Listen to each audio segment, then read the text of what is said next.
एक छोटे से गांव में रमेश नाम का लड़का रहता था। गांव के लोग उसे प्यार से आलसी महाराज कहते थे, क्योंकि रमेश को हर काम में आलस आता था। उठना देर से, नहाना कभी कभी, और खेत का काम तो जैसे उसकी दुश्मनी हो। एक दिन रमेश की माँ बोली, अरे बेटा, कुछ काम धाम किया कर, वरना लोग तुझे जिंदगी भर आलसी ही कहेंगे। रमेश ने हंसते हुए कहा, अम्मा, आलस भी एक कला है। मैं आराम से काम करता हूँ, बस दुनिया समझ नहीं पाती। गांव के लोग भी उसके आलस से परेशान थे। कोई भी काम बोलो तो उसका वही जवाब, कल कर लेंगे।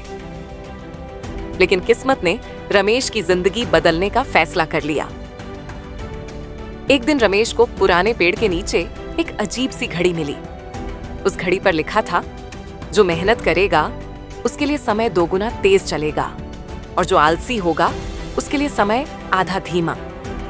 रमेश ने सोचा, वाह, अब तो मैं और आराम कर सकता हूँ। लेकिन जैसे ही उसने आलस करना शुरू किया, उसे एहसास हुआ कि लोग आगे बढ़ रहे हैं और वह वहीं का वहीं है। उसकी घड़ी के कांटे धीरे धीरे चलते रहे। गांव के बच्चे पढ़ाई में आगे निकल गए, दोस्त कामयाब हो गए, और रमेश वहीं बैठे बैठे सोचता रहा। एक दिन उसके दोस्त सुरेश ने मजाक उड़ाते हुए कहा, रमेश, तेरी घड़ी तो शायद सो भी जाती होगी, क्योंकि तू तो जिंदगी भर आराम चैंपियन रहेगा। ये सुनकर पहली बार रमेश को गुस्सा आया। उसने ठान लिया कि अब मेहनत करके सबको दिखाएगा। अगले ही दिन वह खेत में काम करने लगा, पढ़ाई करने लगा और लोगों की मदद भी करने लगा।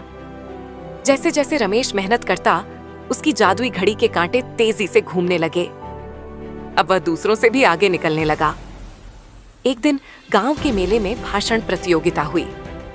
रमेश ने वहां जाकर कहा, दोस्तों, मैंने एक बात सीखी है। अगर तुम आलस करते हो तो तुम्हारी घड़ी धीमी चलती है, लेकिन अगर मेहनत करते हो तो घड़ी तेज दौड़ती है। अब चुनाव तुम्हारा है कि घड़ी से दोस्ती करनी है या मजाक बनवाना है। वाह रमेश, तू तो वाकई आलसी से प्रेरणा गुरु बन गया।